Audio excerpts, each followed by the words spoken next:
Hi, Danika Watson, nurse practitioner, coming to you today to discuss headaches. Disclaimer, this is not medical advice, recommendations, or a diagnosis. This does not take the place of a well child check or a sick visit. If you have any questions, please see your healthcare provider.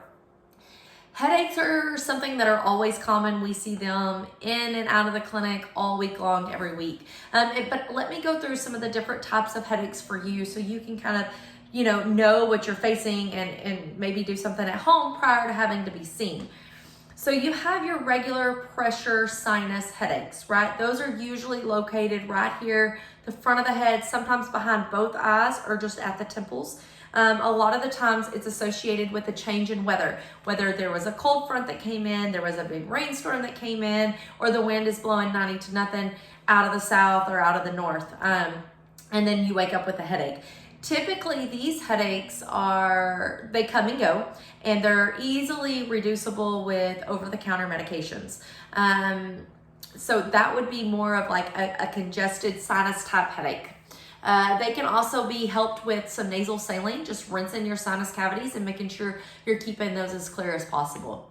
Another type of headache you might have, or I've seen, is a tension headache. And that is like a band around your head. And it feels like someone is really squeezing on that. And that is tension.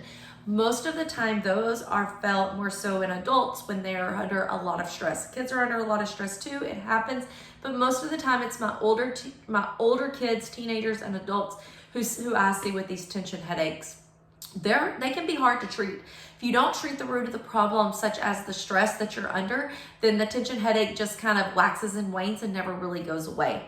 So that's why I'm always, harping on deep breathing techniques and really meditation and exercising and moving your body and trying to make sure that your stress is at a minimum as much as possible.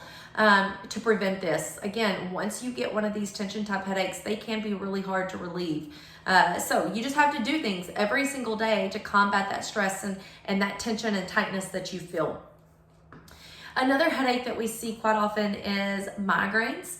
And those are typically unilateral, or they're one-sided only. A lot of the times it's like an ice pick to the eye, and it's only on that one side and it hurts. Sometimes you have like a smell or a funny taste, or you see things before it happens, and other times they just come on really, really rapidly. Migraines don't usually go away with over-the-counter medications. 9 out of 10 times, 8 out of 10 times, the person needs to go to sleep, lay down in a cool, dark room, rest, and when they wake up, the migraine is gone.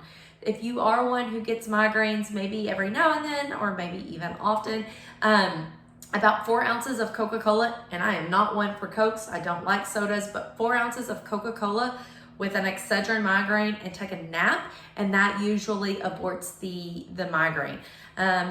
But there are a lot of people who suffer from migraines and they have to take things regularly, or they have to take a prescription medicine regularly.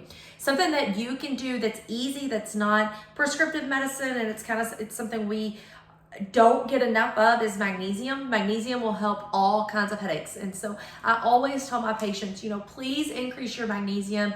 I take the Jigsaw brand, but magnesium is anything that's like uptight, stressed out, but it will relax. So headaches, sleep, muscle tension, if your GI tract is real tight, if you're constipated, it's going to help with that, your mood. So it just kind of lightens everything, relaxes everything. So I always push magnesium for my patients. I think that's one of the easiest things that they can do to try to help with headaches.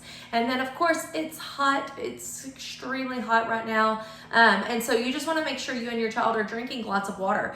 We don't think about it when we're not, the kids are out of school, so they're not on a regular schedule, and they may not be drinking as much water as they need. So just making sure that we're pushing lots of water. You can always add Himalayan pink salt to your water to help pull that moisture into your cells. Or you can do trace minerals, or our favorite in our household, to help really pull the moisture back into those cells to stay hydrated. So now you know the different types of headaches and kind of the things that you can do to help with those. If you do have any questions, or if you feel like you've tried it all and it's not working, please see your health practitioner.